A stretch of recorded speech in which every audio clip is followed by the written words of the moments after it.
Assalamu alaikum. Walaikum Assalam. How are you doing? Alhamdulillah. So today we're going to be talking about the perfect cup of coffee. Yeah.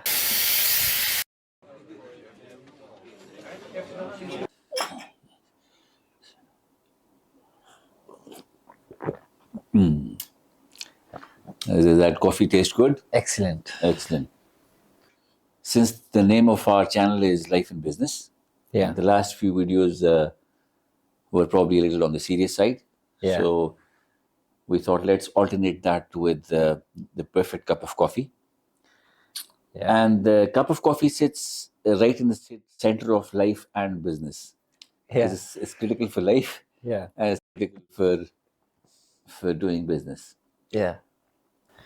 So if we get the beans, Yeah. the espresso, and the way the milk is steamed, if we Yeah. get all of these things right, then that gives us a perfect cup of coffee. So starting with the beans, although there are lots of different categories of beans, but at a very high level, there's two main types. So one is Arabica and the other is Robusta. So the Arabica is typically considered to be the highest quality of beans. And typically the taste and texture of the Arabica coffee beans is a little on the sweeter side. I mean, it's still bitter than Sara's coffee, Okay. but it's not too bitter. Uh-huh. The So Robusta it's- ones are the ones which are quite bitter. Uh-huh. And so if we look at the coffee production worldwide, Yeah. 60% of the coffee production roughly is for Arabica and 40% is for Robusta, Okay. right? And so in our journey of coffee, we've basically tried all kinds of coffee beans which are out there.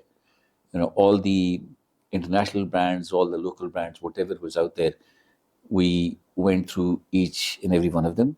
Yeah. And tried how they taste. So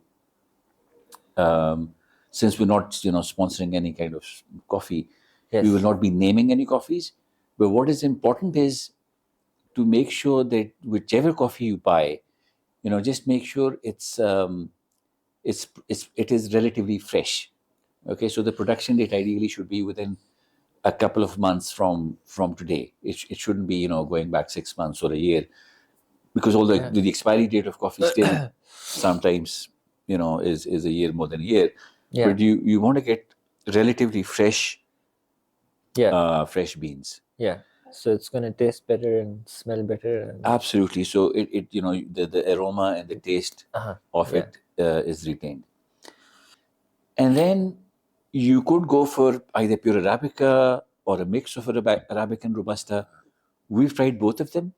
At the moment, we've settled for a 60-40 ratio, but there are Okay. different ratios, and you can try them out to see what you like. Okay. Okay, so typically the kind of the coffee that the beans that we normally use, it's 60% Arabica, 40% Robusta, and sometimes it's 70-30.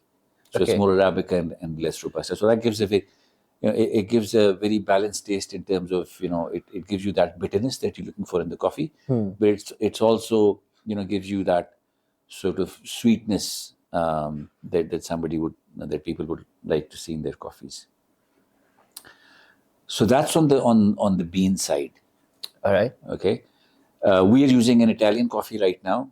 Okay. But as I said, you could use any of the good brands which are available out there. Okay. The other thing is, when the coffee beans are prepared, they go through a process called roasting. And so there's a medium roast and there's a dark roast. Okay.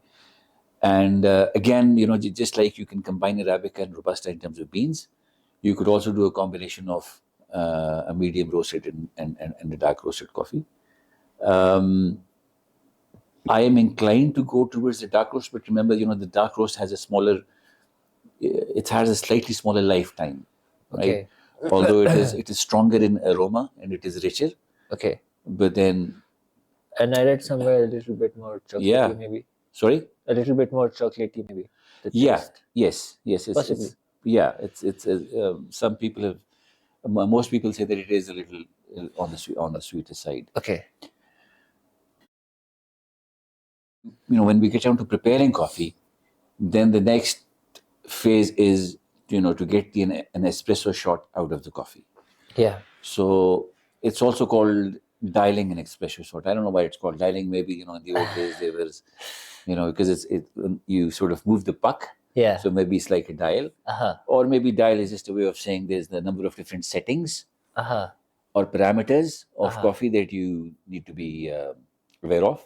Okay. So, for example, the first one is the grind size. The reason grind level is important is because once we put it on the puck and sort of tamp it down, Yeah.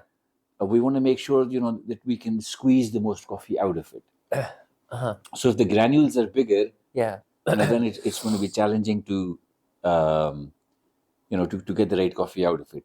Okay. And if the granules are too small, Yeah. then when the boiling water comes through the machine, It's gonna get it blocked. sort of doesn't get through. It gets clogged, exactly. Right. So you've got to make sure it's just right. Okay. And this obviously you can see from experience, which is you simply try different grind levels. You put it on the puck, damp it, and see how it comes out on the other side. Okay. And that's actually the key of getting it right.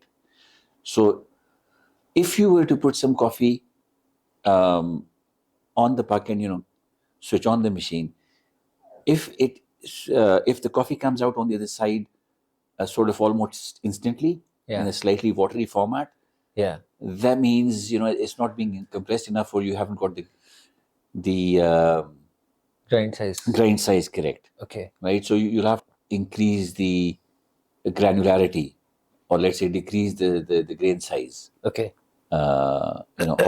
during grinding, Okay. and make sure you've tamped it right. Yeah. So once you do that, then it's almost like a thick juice which comes out the other side. So it's not too watery. So the first thing that we do in an espresso shot Yeah. is we see how much coffee do we want in our standard, let's say, shot, or in our standard cup. Okay. And so we have typically what we do is we weigh the coffee. In our testing that we've done, we've settled on 10 grams of coffee per cup. Okay. Okay. Now, when you go and look at what most other shops or different brands are doing, you'll find variations. So you'll probably find an average of 15 grams, 20 grams. Okay. Okay. But the key here is because this is all very subjective. Yes. So you want to make sure when you have the coffee, Yeah. it feels good, it tastes good. Yeah. Right. Absolutely. Yeah. It's not way too bitter, and it's not a mess. Yeah. It is just right. Yeah. So what we found in our through our journey, in our experiences, that with this Italian coffee that we're using, 10 grams is the ideal.